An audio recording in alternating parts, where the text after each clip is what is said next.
This happened a few weeks ago. I'm Ethan, 32, a nurse working the night shift. I love the rush of emergencies and the chance to help people. But the night shift at this city hospital always felt eerie. I thought I knew every corner and sound, but I was wrong. The first night, around 2 a.m., I noticed the lights in room 12 flickering. At first, I thought it was just old wiring. I made a note to mention it to maintenance. As I walked past, a chill ran down my spine. The dim light made strange patterns, almost like it was waving at me. I shook my head, convincing myself it was nothing. Just a flickering light. The next night, I found something strange on the floor. A small, dusty stuffed bear. I didn't remember seeing it before. My heart raced a little as I picked it up. The corridor was empty. It felt so out of place in a place like this. Maybe a kid had left it behind, I thought. I set it back down, hoping someone would come looking for it. Later, I overheard two nurses in the break room. They whispered about room 12's dark past. I felt the hair on my neck stand up. Apparently, a patient had died there unexpectedly. I was still trying to process it when unease washed over me. I should have left it alone after that. The third night was when things took a turn. I walked into room 12 to check on a patient, and I saw a bloodied bandage on the floor. It looked fresh. My stomach churned, but I felt glued to the spot. Should I call for help? I hesitated. Suddenly, I heard soft whispers coming from inside the room. I froze. Something inside me told me to walk away, but I couldn't. I had to know. I pushed the door ajar. The whispers stopped as soon as the door moved. Hello. I called out, but no answer came. I felt cold air brushing against my skin. I stood there for what felt like forever. Finally, I peered into the room. It was empty. Then, I noticed something odd. A photo on the wall was crooked. It seemed so small in the big empty room. Maybe I should have straightened it, but I didn't. That night, I dreamt of flickering lights and lost toys, and I woke up feeling unsettled. What really haunts me is what happened next. After I stepped back into the hallway, I felt it. I could have sworn someone was right behind me. I turned around, my heart racing, but the hall was empty.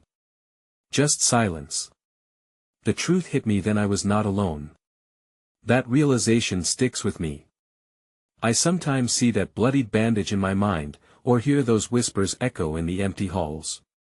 Night shifts became a strange new kind of terrifying. I still go to work every night, but I can't shake that feeling. Something is waiting in that room, and it knows. That next night, I was on edge. I couldn't shake the feeling that something was off. Room 12 loomed larger in my mind, a shadow-filled space brimming with secrets. I found myself avoiding that hallway if I could. But I was still a nurse, and I had patients to care for. Around 3 a.m., I caught a glimpse of something out of the corner of my eye while passing by room 12. I stopped, heart racing. The door was slightly open. I cursed myself for being drawn back to it, but curiosity got the better of me. I approached slowly, the whispers of my colleagues ringing in my ears. I peered through the crack in the door. The room was dark. I could barely see anything. Just the outlines of medical equipment and the empty bed. For a brief moment, I thought I saw the shape of a small figure sitting on the edge of the bed, but my eyes must have been playing tricks on me. Hello. I whispered again, my voice barely above a murmur. Nothing. The silence felt heavier this time, like something was pressing against me from inside. I took a step back. That's when I noticed it: the bear. The dusty stuffed bear I had seen before was now lying right in front of the door, as if it had been placed there intentionally. I scooped it up and dropped it at the nurse's station. Maybe someone will claim it, I said to myself. But deep down, I felt uneasy. Around 4:30 a.m., things escalated. I was checking vital signs for my last round of the night when a sudden clang echoed through the halls. I jumped, dropping the clipboard. The noise came from the break room. Mustering my courage, I tiptoed closer. As I entered, the fluorescent lights flickered briefly. I hesitated, unsure if I should retreat. That was when I heard the whispers again, this time clearer. "Help me!" It felt like they were right behind me, weaving through the air. I turned quickly but found nothing. My breaths quickened as I scanned the room. Then I noticed a figure in the corner, barely illuminated. It looked like a boy, no older than 10, with wide eyes filled with sorrow. He had disheveled hair and wore a hospital gown, eerily similar to what I had seen in room 12. He pointed toward the hallway, whispering, "He's coming." I felt my stomach drop. I blinked, and the figure was gone. The break room was empty again, and the whispers faded. My heart thudded painfully against my chest as dread crawled up my spine. Who was he? What did he mean? I stumbled back into the hallway, heart racing with a new surge of panic. Just when I thought I could escape the terror, I saw the lights in room 12 flickering again, more violently this time, the air suddenly thick. It felt like a warning. Before I could think, I rushed to the nursing station, desperate for distraction. I grabbed my phone but only found myself pacing, ready to flee from the oppressive atmosphere. Then a realization hit me, making my skin crawl. What if the whispers were warnings? What if that boy was trying to save me? As I stood there, an overwhelming sense of dread washed over me. I felt someone watching. I turned, and for a fleeting moment, I saw a shadow dart past the edge of room 12.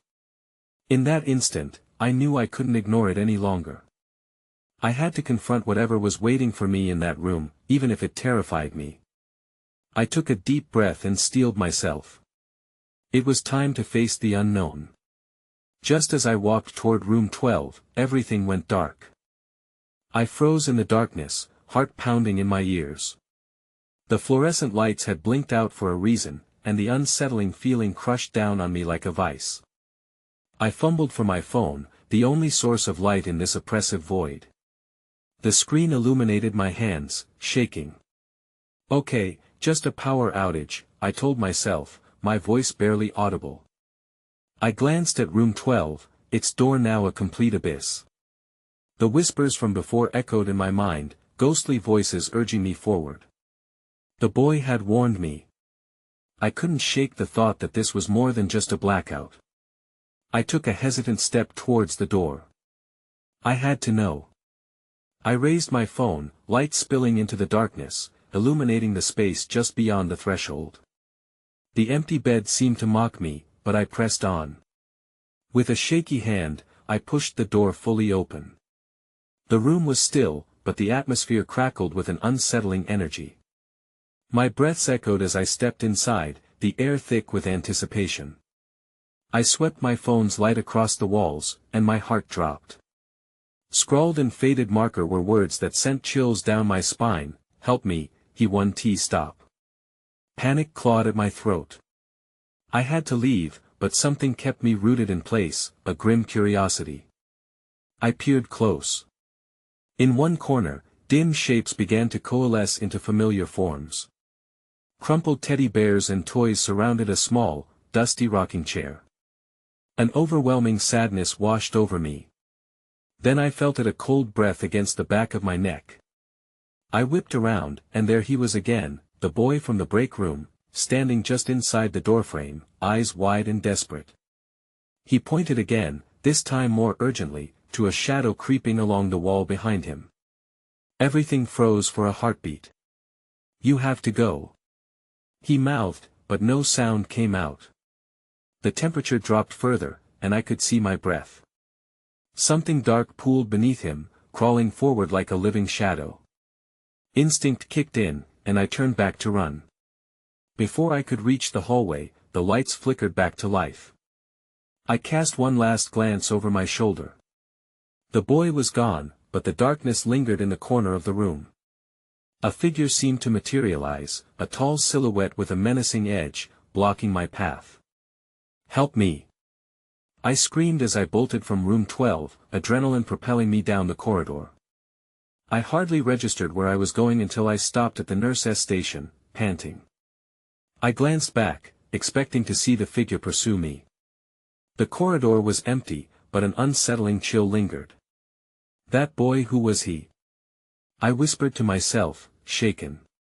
My thoughts raced, tangled in fear. Moments later, I grabbed my phone and started searching for old hospital records. I had to find answers. As the first rays of morning light seeped into the hospital, I discovered something online that made my blood run cold. Room 12, I read, voice trembling, was associated with mysterious disappearances. I swallowed hard. I thought I had seen the worst, but I had only scratched the surface of whatever darkness lingered in that room. I had always thought I was just a nurse, but now, I was something more, a reluctant investigator in a mystery I desperately needed to understand. And I wasn't alone in this fight. Before I could process my next steps, a chilling whisper echoed from the hallway. "He's coming." The chilling whisper echoed in my ears, sending shivers through me. I glanced down the empty hallway, my breath hitching. Had I imagined it? Swiftly, I leaned against the nurse's station for support. I had to think clearly. I was tired, hungry, and the events from the previous night weighed heavy on my mind. After collecting my thoughts, I decided to check the history of room 12. I had to find out the extent of its dark past. I logged into the hospital's record system, fingers trembling as I typed. My heart raced with each click, the glow of the screen offering little comfort. Suddenly, the power blinked, flickering ominously. I held my breath, knowing what it meant. Just as the light steadied, a new message appeared on the screen. "Missing person report," it read. The name made me freeze as recognition hit me. It was the name of a boy, a patient from years ago. I sat back hard, my chair screeching against the linoleum. His last known location was room 12. The details were sparse, just the words vanished without a trace scattered across the report. A knot tightened in my stomach. My mind raced, piecing together the whispers and shadows from last night. Intent on discovering more, I punched in another query, searching for anything that might tie this boy to the hospital. The results flooded in, but before I could click further, I heard it again, a giggle, sweet and innocent, drifting from somewhere beyond the nurse's station. "Stop it," I muttered, shaking my head, trying to brush it off as exhaustion playing tricks on me. I leaned back, breathing deep, but curiosity gnawed at me. Slowly, I got up and crept down the hallway, the sound echoing faintly. As I neared the end of the corridor, I noticed the door to the old supply room ajar. The laughter stopped abruptly. I pushed the door open a crack. The supply room was dark, shelves lining the walls like gaping mouths waiting to swallow me whole. My phone's light cut through the murk, revealing scattered supplies, nothing but boxes jumbled carelessly. Just as I turned to leave, I felt a presence behind me. I spun around, heart racing, my breath hitching once more. A girl stood there, her eyes wide and hollow, just like the boy from before. She was dressed in a faded hospital gown, hair disheveled. "Help us," she whispered, her voice small and trembling. Before I could respond, the lights flickered again, plunging the room into darkness for a split second. When they returned, she was gone. I stood frozen, dread pooling in my gut. I wasn't imagining these encounters. "Enough!" I shouted, needing to rid myself of the fear closing in around me. I rushed back to the nurse's station, my mind reeling. I needed to find the boy's family, I had to understand what happened there. Then, just as I began my search, the waiting room across the way went dark, and a figure darted from the shadows into my sight. My heart raced again as a low growl emanated from the corner, shadows twisting as if they had minds of their own. "Not again," I gasped, realizing whatever haunted these hallways wasn't done with me yet. I took a step back, and that's when I saw it, an outline lingering, waiting, poised to strike. My chest tightened as panic surged. Who or what was it? Desperate to escape, I bolted for the exit, aware that the darkness was still close behind. I burst through the exit door, my heart thundering in my chest. The fresh air hit me like a slap, and I filled my lungs greedily, desperate to escape the oppressive atmosphere of the hospital. I couldn't shake the feeling that something was watching me, lurking just beyond the shadows. I ran down the dimly lit sidewalk, the sound of my footsteps echoing off the grimy brick walls. My thoughts raced alongside me. What had that girl meant by help us? And who was the figure I had seen? I felt the urge to flee, to get as far away from the hospital as possible. But the need to know the truth pulled me back, rooted me in place. I pulled out my phone, swiping through the emergency contacts. I hesitated before calling my friend, Mark, who worked as a security guard at the hospital. "Hey," I said when he picked up. "I need your help. Can you meet me?" "Sure, what is going on?" There was a hint of concern in his voice. "I don't want to explain it over the phone. Just meet me by the main entrance," I urged, glancing back at the building. I could still feel the malevolent energy radiating from it. Mark arrived within minutes, and I tried to steady my breath as he approached.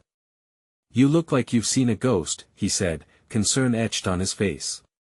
"It's worse than that," I replied, my voice shaky. "I think there is something seriously wrong in there. I need to go back in and find out what really happened in room 12. It's linked to a missing boy." "That's a bad idea," he warned. "The hospital has been closed for renovations. There shouldn't be anyone here. If something is going on, it could be dangerous." "Dangerous is exactly why I need to go. I can't shake this feeling," I insisted, urgency creeping into my tone. "Please, come with me. We can check it out together." After a moment's hesitation, he nodded. "All right. But we stick together. No wandering off." We approached the entrance, and I pushed the door open cautiously. The smell of antiseptic and something foul bit into the back of my throat.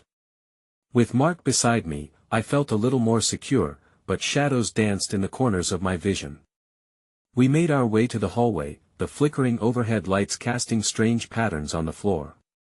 "So, where do we start?" Mark asked, his voice barely above a whisper. The atmosphere felt thicker than before, like a heavy blanket pressing down on us. "Room 12, I said, making a beeline down the corridor. My pulse quickened with every step. I couldn't help but think of the girl and her hollow eyes, the whispers that lingered in my mind. When we finally reached the door, it swung open without a sound. The room was oddly still, the air stale. My phone's light swept across the room, illuminating the empty bed, the untouched sheets. But that wasn't what caught my attention. Something was etched into the wall, a name.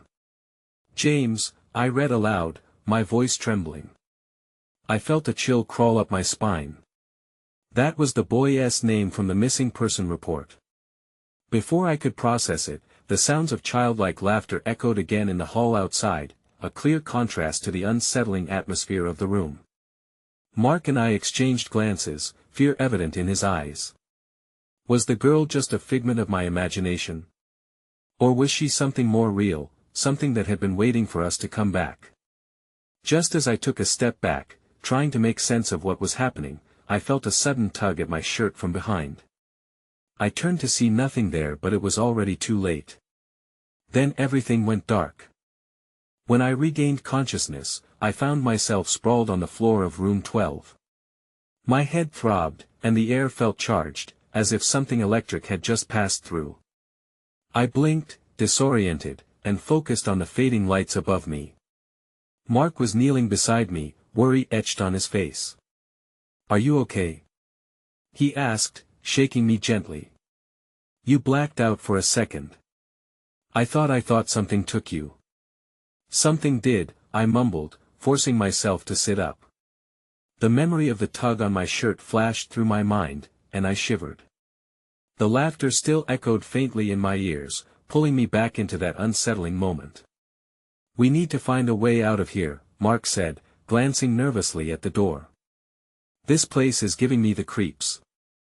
I nodded, compelled by a mix of fear and curiosity.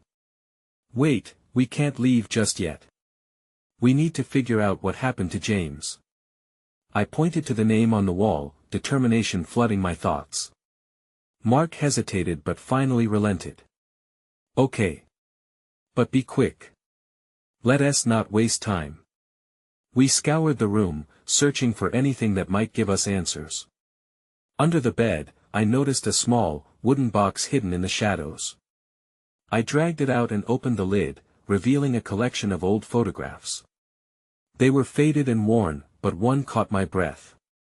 "There's the girl," I whispered, pointing to a photo of a child with hollow, sad eyes. "She looks just like the one from before." A knot tightened in my stomach. Hardly a moment passed before another sound interrupted our investigation, the sound of soft thudding footsteps from the hallway. I exchanged a panicked look with Mark. "Did you hear that?" he breathed, voice trembling. "Yeah," I replied. We moved to the door, pressing our ears against it. The footsteps grew louder, accompanied by those haunting giggles again. I felt a shiver run down my spine. "What if it's them?" Mark whispered, backing away. "What if they're trapped or angry?" "It doesn't matter," I said. "We can't leave without understanding what is going on." Gathering all my courage, I opened the door just a crack and peered outside. The hallway remained dim and deserted, but the laughter now seemed to be getting closer. I noticed a flicker of movement at the end of the corridor. That's when I saw it, a shadowy figure that hovered just beyond the light. It was small and childlike, with long limbs that appeared to stretch almost unnaturally. But the eyes, those hollow eyes, filled me with terror. "Close it." Mark panicked, whispering urgently. I slammed the door shut, my heart racing. "What the hell was that?" I gasped, my voice thin and shaky. "I don't know, but we need to leave now," Mark insisted, moving toward the window. "No," I protested. "We can't leave until we find out who that girl is and why she is here." Dropping the box, I rifled through the photographs, hoping for a clue. Just then, a hand gripped my shoulder, and I jumped. "Who's there?" Mark shouted, spinning around. But no one was behind me. All that remained was silence, thick and suffocating. Everything felt wrong, and I could sense the air grow colder. "We need to," I began, but before I could finish, a single voice echoed in my mind, sweet yet terrifying. "Help us!" I looked at Mark, his face pale. "We need to get out of here," he said again, more urgently this time. But I couldn't shake the feeling that we were meant to stay, trapped in a web of secrets. Each breath felt heavier, and the presence of unseen eyes bore down on us. As we stood there, uncertainty gnawing at me, I realized we were not alone. Something was waiting, and I could feel it tightening around us.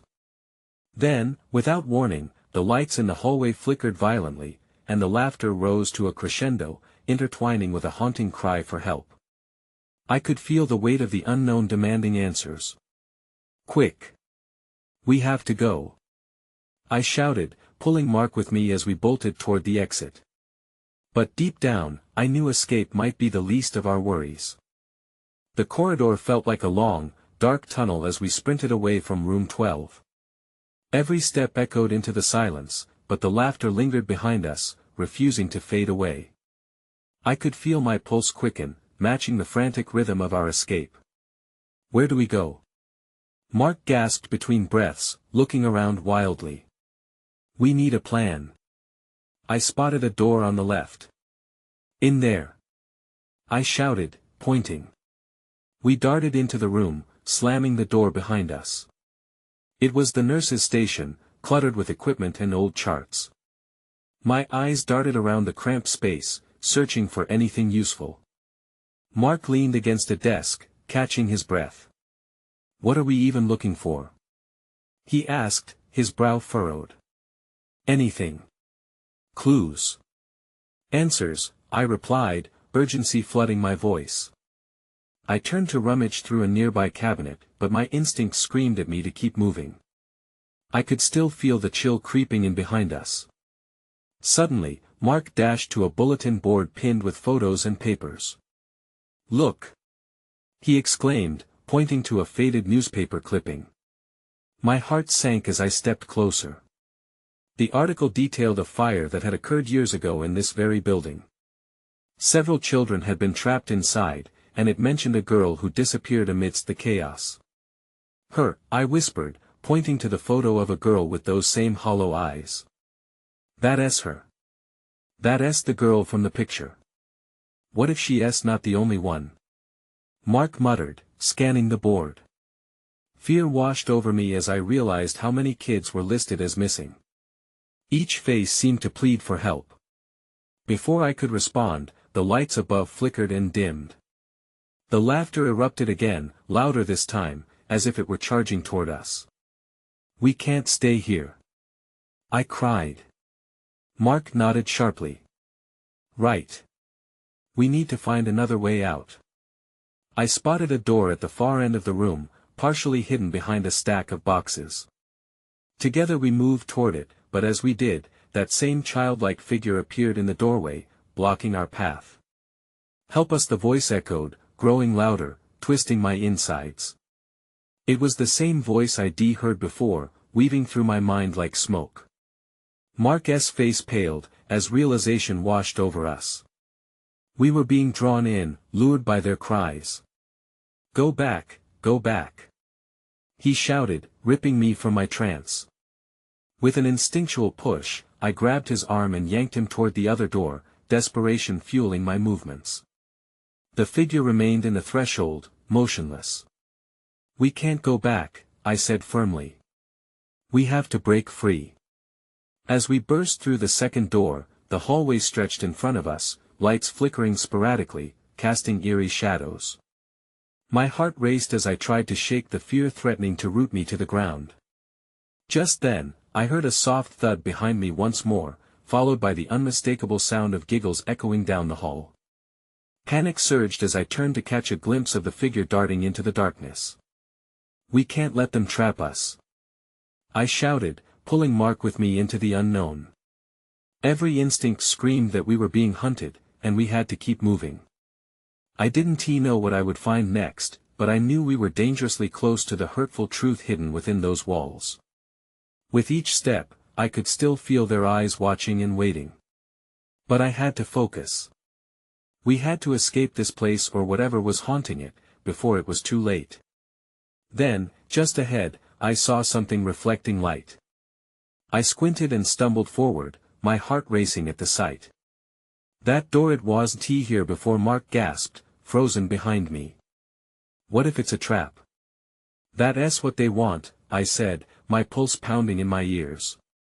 I stepped forward, driven by curiosity and fear, praying that this time, it would lead us to answers instead of deeper danger. I reached for the doorknob, feeling its cold metal beneath my fingertips. It felt strangely inviting despite the mounting dread. Taking a deep breath, I turned it, and the door creaked open, revealing a small, dimly lit room. The air was thick with dust, and a heavy silence enveloped us. Inside, I could see vintage medical equipment scattered carelessly about: a defibrillator, some wheelchairs, and old floor stands. The walls were adorned with outdated posters of anatomy and health tips. But what caught my eye was a faded chalkboard against the far wall. And scribbled across it in large, uneven handwriting was a single phrase: "Remember us." "Something isn't right," Mark whispered from behind me. I could hear the fear in his voice. He was scanning the corners of the room, as if expecting something to leap out at us any moment. I stepped closer to the chalkboard, the word sending chills up my spine. "What do you think it means?" I asked, though part of me feared the answer. "Maybe it's about the kids. The ones who went missing," he replied, his voice shaky. "Maybe they want us to know what happened to them." Before I could respond, the lights flickered more violently, plunging us into darkness for a fraction of a second. When they returned, I noticed something that hadn't been there before: a shadow darting across the room like a wisp of smoke. Did you see that? I gasped, pointing toward the corner. But Mark shook his head, eyes wide. I didn't see anything. Just the door. It's closing. I spun around, but it was too late. The door swung shut with a resounding thud. My heart raced as I pulled on the handle, but it wouldn't budge. We're stuck. Panic began to rise in my chest, but I fought it down. Okay. Let us find another way out. I turned back to the room, my mind racing for a plan. That's when I noticed a window high on the wall, just above an old desk piled high with dusty medical records. Help me boost up there. I urged Mark, desperation creeping into my voice. He rushed to me, and I climbed onto his shoulders, my fingers grazing the surface of the window. Yet as I prepared to push it open, a sudden weight settled in the air, heavy and suffocating. A laugh echoed, sinister and resonant, echoing in a way that felt all too familiar. Help us, it was the voice again. But this time, it seemed to draw closer, like a whisper brushing against my ear. Get down. Now. Mark yelled, and I scrambled off him just as the lights flickered once more. But the brightness didn't return. Instead, a new darkness wrapped around us like a cocoon. My breath quickened as an icy sensation crept along my skin. The shadows, they're moving. Then, out of the darkness, shapes began to materialize. I squinted, my heart pounding, and my mind struggled to process what I was seeing. Children, hollow figures with pleading eyes, stretching their arms towards us, desperate, lost. This isn't happening. I shouted, stumbling back. Mark, we have to get out. He grabbed my arm and pulled me towards the corner of the room. There has to be a door or something. In that moment, I heard a soft voice echoing through the dark, more clear than before. You can't leave us. I felt my resolve falter, just for a second, as a wave of despair washed over me. But then, I caught sight of the faint outline of a door just beyond the children's grasp. There. We need to reach it. Tugging on Mark's arm, I dashed toward it, ignoring the cold fingers brushing against my skin, urging me to slow down. As we approached the door, I could barely breathe. What would happen if they caught us? Would we become part of their never-ending cycle? But I couldn't let that happen. Not now. Grabbing the handle, I pushed it open, and the blinding light spilled out, welcoming me into the unknown. As I stepped through, I could still hear the voices behind us, echoing in the air, remember us, and suddenly, I realized the most chilling truth of all, we might just be part of a larger story, a story that wanted to keep us alive, but trapped forever, and now, running wasn't enough. The chase had only just begun. The light enveloped us, washing away the darkness and the whispers. When I stepped through, I felt the ground shift beneath me. Mark stumbled in right behind me, and we both landed hard on a cold, tile floor. My heart raced, and I quickly pushed myself up and surveyed our surroundings. We found ourselves in a narrow corridor, lined with doors on either side. The soft hum of fluorescent lights buzzed above us, but the air felt heavier, like a promise of more to come. What just happened? Mark asked, breathless and wide-eyed. I don't know. My voice shook as I stood, trying to piece it together. We need to check these doors. Maybe one can get us out of here. I approached the nearest door, the handle cold under my palm. I hesitated, glancing back at Mark. Ready? He nodded, though the uncertainty in his eyes mirrored my own. I turned the handle, but it wouldn't budge. I tried a few more doors, but each one was locked tight. Frustration grew with every unsuccessful attempt. Maybe we should. Mark started, but then cut himself off. What?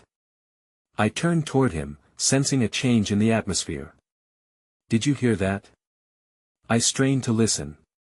In the silence, a faint tapping echoed down the hallway. It sounded like someone, or something, was knocking on one of the doors. My stomach twisted in knots. Let us go check it out, I whispered, moving toward the sound.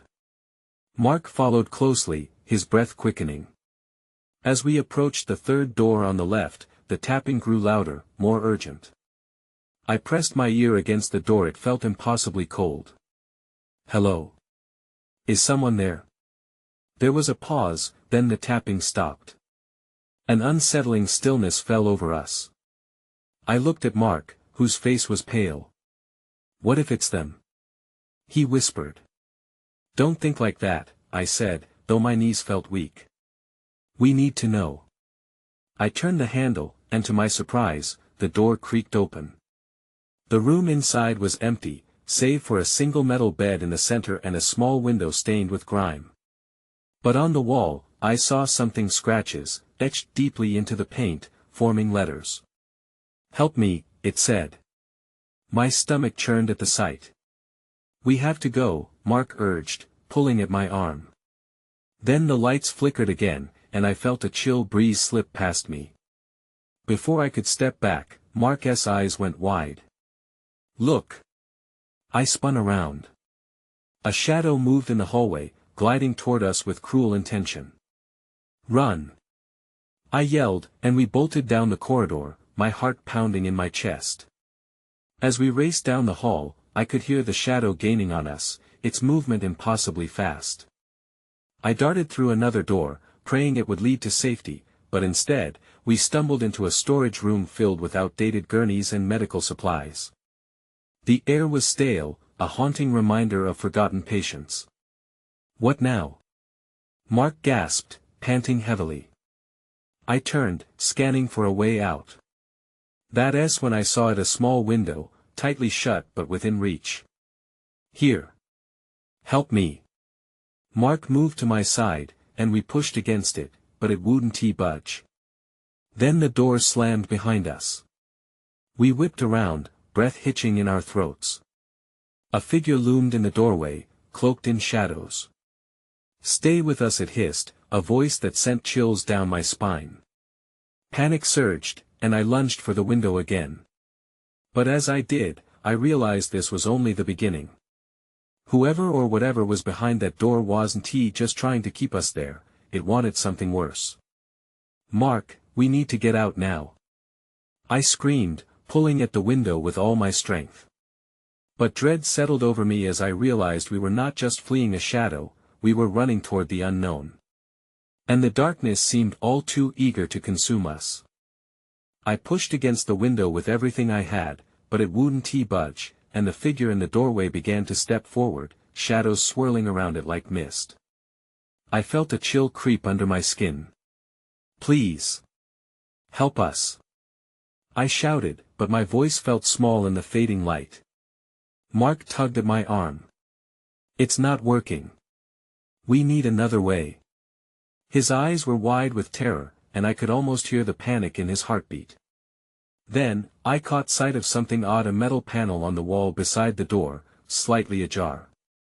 It looked like an access panel. There. We can fit through there. I exclaimed, turning to the panel and crouching down to pry it open. Be quick. Mark urged, glancing nervously back at the figure, which was now more than just a silhouette. It loomed larger, the darkness around it pulsating with a primal energy. With a grunt, I managed to pull the panel open wide enough. Without hesitation, I scrambled inside, holding myself steady against the jagged edges. I reached back for Mark. Come on. He slipped in after me, and I pulled the panel shut just in time. The darkness swallowed us, and I heard the figure pound against the door, desperate to reach us. My heart raced in my chest, and I struggled to calm my breathing. This is impossible, Mark whispered, fear evident in his voice. Where do we go from here? I pressed my phone against the wall, activating its weak light. The narrow crawl space stretched before us, the walls damp with age. I could barely see 2 feet in front of me, but any semblance of comfort was stripped away by the whispers that crawled along the edges of my consciousness. Help us, we have to keep moving, I said, though doubt clawed at my resolve. There has to be an exit. The air felt stagnant, and I could hardly hear our footsteps against the floor. We crawled through the tight space, the darkness closing in around us like a living entity. Every few seconds, I would glance back, half expecting a hand to reach through and grab me. "I don't like this," Mark said, his voice quaking slightly. "Neither do I," I admitted, forcing the words past the lump in my throat. But we couldn't stop. We continued crawling until we reached a T-intersection in the crawl space. One path veered sharply to the left, while the other descended deeper into darkness. "Which way?" Mark asked, panting. I don't know." I replied, fear creeping into my words. I felt the weight of countless unseen eyes on us, as if whatever hunted us awaited our decision. Suddenly, the whispers grew louder, wrapping around us tightly. "They're coming." I felt a surge of cold. "We can't wait." "Left," I decided, guiding us through the cramped opening to the left. As we crawled deeper, I could feel something shifting behind us, a creeping malevolence. My stomach twisted. I could almost hear the laughter again, taunting us, wrapping around us like a shroud. Heart hammering, I pressed onward, fear driving my every move. Then we stumbled into a larger chamber. Dust hung in the stale air, illuminated by a set of blinking fluorescents. The walls were covered in old tile, and at the center stood a cracked mirror, fractured reflections dancing across it. "Is this?" I started, but was interrupted by a tremor that shook the ground beneath us. Mark caught my arm, and we exchanged frantic glances. Then, from the mirror, faces appeared, children with hollow eyes, mouths stretched wide in silent screams. I stumbled back, taken aback. They were the same children from the photos. "What do they want?" Mark asked, his face pale, and just as the question left his lips, the mirror cracked further. "Help us, you can't leave." The voices echoed, a chilling chorus. I stumbled backward as dread pooled in my stomach. "What do they mean?" I shouted, overwhelmed. "I don't know." Mark yelled, panic clear on his face.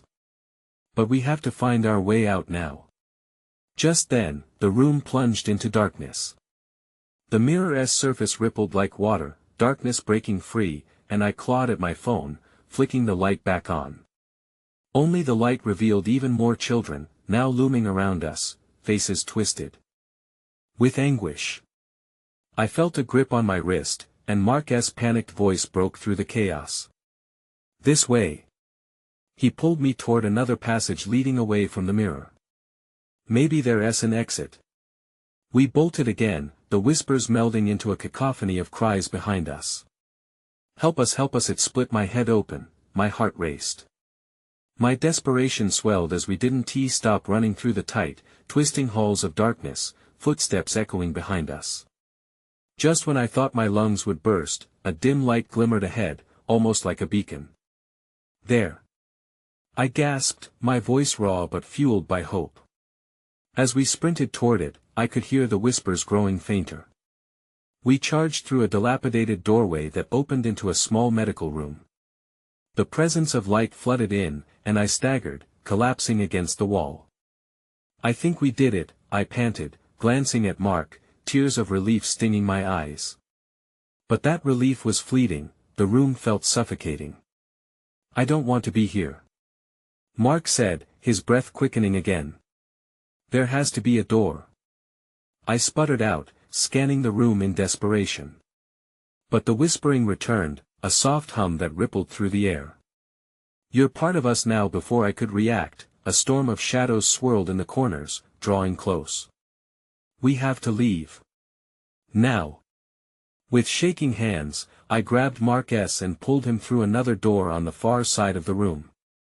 We jumped into an empty hallway, disoriented, but I recognized the way. "Back to the exit," I shouted as clarity rushed over me. But as we ran, the shadows began to engulf the corridor behind us, that wretched whisper echoing louder. "We can't let them catch us," I yelled in sheer panic, pushing Mark ahead. My breath raced, vision narrowing as we approached the exit sign flickering dimly. Finally, with one final burst of energy, I swung open the exit door and we stumbled outside into the cool night air. The hospital loomed behind us, its dark presence still palpable, but I didn't look back. Did we make it? Mark panted, breath sharp in the stillness. I looked over at him, my chest heaving. I think so. Yet as we took a few shaky steps away, I felt the weight of the darkness behind us, and the words lingered in the air like a haunting echo. Remember us? I moved faster, pulling Mark with me, desperate to create distance. Yet even as I tried to escape, a part of me couldn't shake the feeling that I had left something behind. In the end, what haunted me wasn't just the chase or the terror, but a lingering question: had we truly escaped, or would the darkness follow us, waiting for another chance to reclaim what it lost? In the heart of every shadow, I could still hear their voices, every whisper a reminder. The night felt heavy as we walked into the unknown, my heartbeat echoing in rhythm with what would always remain unanswered.